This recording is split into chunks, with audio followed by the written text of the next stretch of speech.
Okay, so I'm at J Street in Madras, and I'm going to be scouting out the section of the Big Lonely Route that, based on the GPX track from last year, the 2020 race.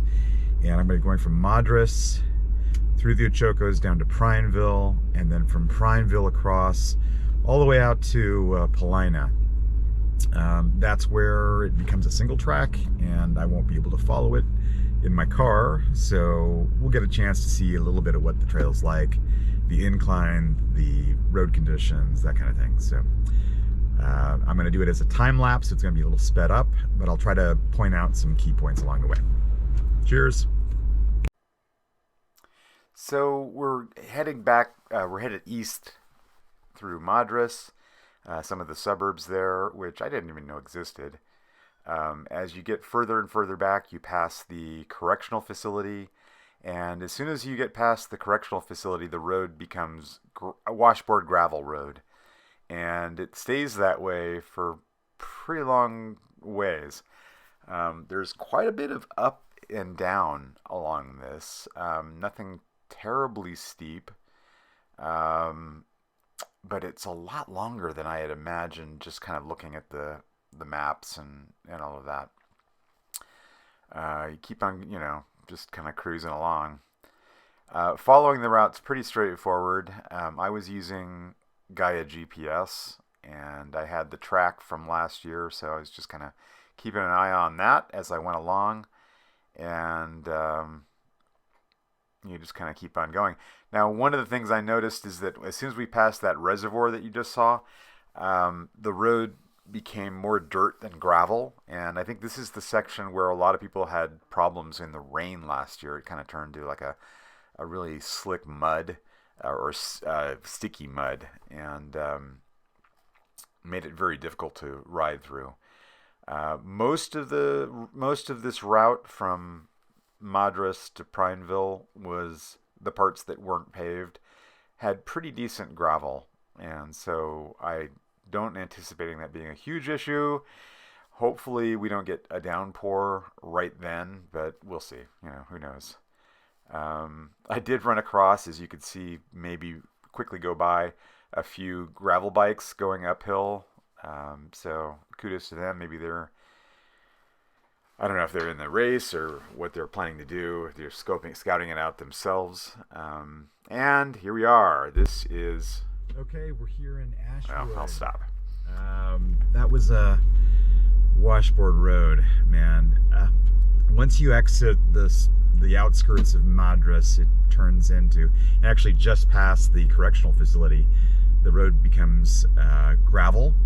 And it's gravel for most of the way, which should hold up pretty well in the rain, except for maybe the last 5 or 6 miles. I'll have to double check that.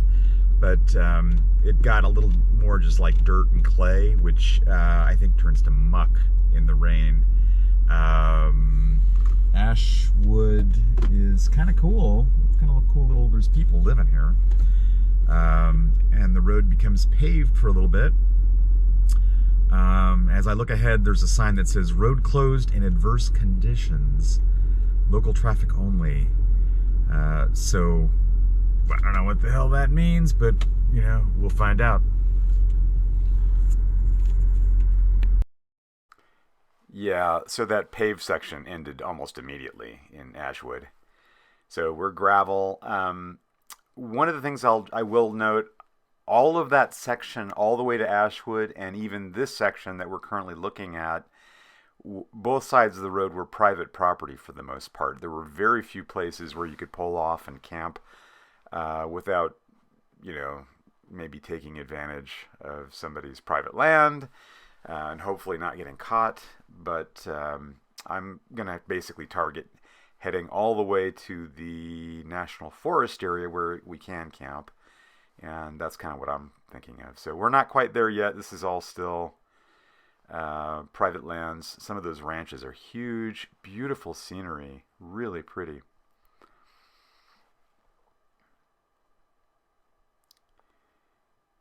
And the road conditions were pretty good. I mean, I think as far as biking goes, I don't see a real problem. Lots of up and down, A lot of exposure.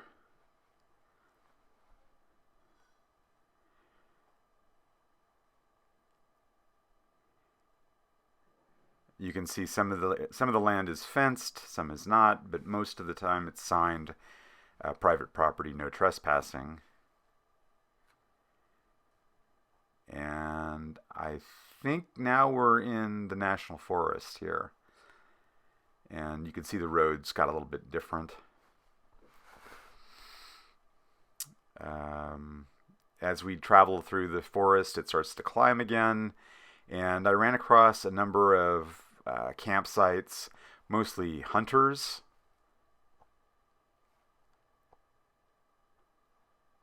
Which made me think, are there going to be hunters? Is hunting season while we're riding through there? And do we need to wear something bright colored? Maybe. I don't know. So I had a chat with another fellow Land Rover owner briefly. A little bit of pavement for a while, and then I missed my turn, which you'll see in a moment.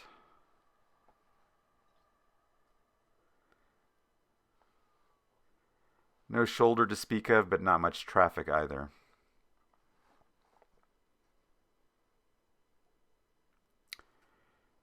Woo. And we're on gravel. And you can see every once in a while I'm passing somebody. Mostly these are hunters who've camped out there in the national forest. Saw a lot of bow hunters.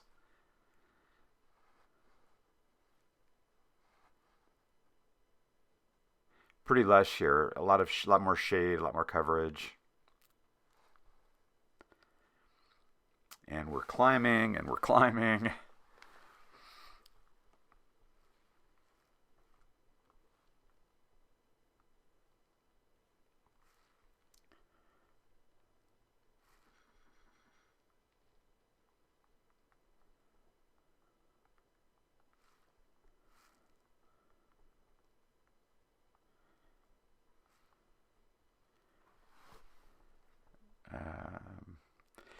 Lots of up, lots down. There were a couple of turns, junctions where I had to, just kind of double check, where I'm at. But for the most part, it was okay. Pretty clear. If you've got the GPS data, you should be fine. Okay, we're hopping on the 26 for just a short bit and then hanging a left. That section from the ghost town to here at the 26 was long, even driving. So a lot of up and down, a lot of up mostly. And wow. Looking forward to biking that.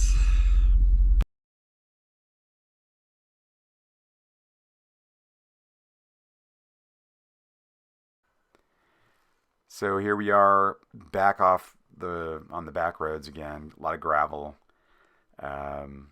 Pretty gentle. Not a lot of climbing. A little bit here and there. Not too much. And in a moment we start a long downhill down to the Ochoco Creek Road, which then hooks back up. This is Ochoco Creek Road, the paved section. No, it is not. It's when we get to the stop sign and turn right, which we're almost at. Let's see. There it is. Okay, now we're on Ochoco Creek Road. This takes us and connects back up with the highway that leads into Prineville. And I don't think I've recorded all of this bit. My battery ran dead somewhere in here. But yeah, so here we are on the highway. We're about 15 miles to Prineville, and it's just downhill for the most part. Downhill, pretty flat with a few slight inclines, but mainly downhill all the way into Prineville. Yeah, so it took me almost 4 hours of driving time to get into Prineville. I didn't have time to do the section from Prineville to Paulina, and I'll do that on another day later this week, so look forward to that.